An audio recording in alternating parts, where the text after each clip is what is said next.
Alright, we're working on a 1998 Tahoe. This will be the same as the Yukons also. We're replacing the fuel pump. I'm going to cut an access door under the rear seat. First thing you do is lift your seat up. The carpet actually splits right here, so this is going to work perfect. We're going to take a razor knife and cut from here to about where that second bolt is, and this way we'll be able to flip this carpet back down and you won't even be able to tell it's cut. We're also going to cut from probably somewhere in here to about right there and flip this carpet up. Alright, I've got the carpet cut back. I got it folded over out of my way. I've made my measurements.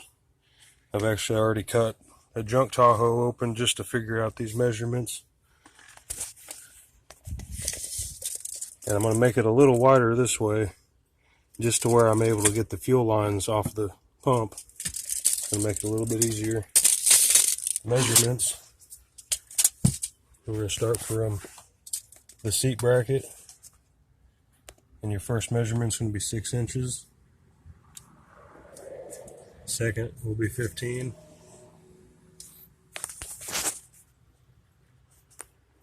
Now that's from one side of the Tahoe to the other side.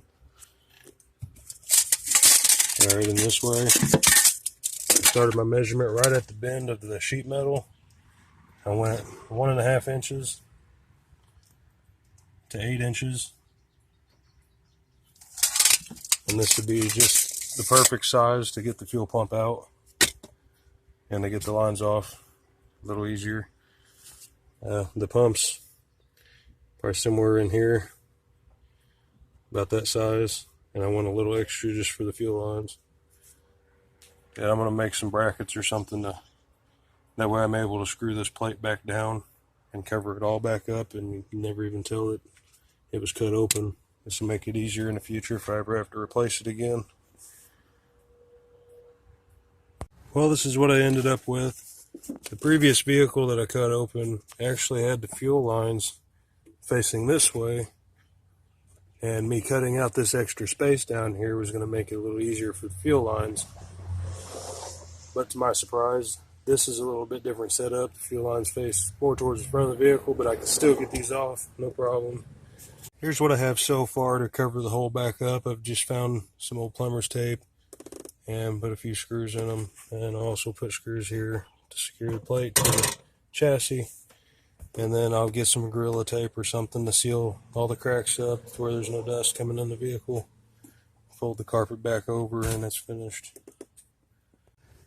Well, this is the final product. I've got it all mounted down. I used some Gorilla Tape to seal it off. Go ahead and flip the insulation down. Carpet. Like new, you can't even tell it's ever been cut or gone into.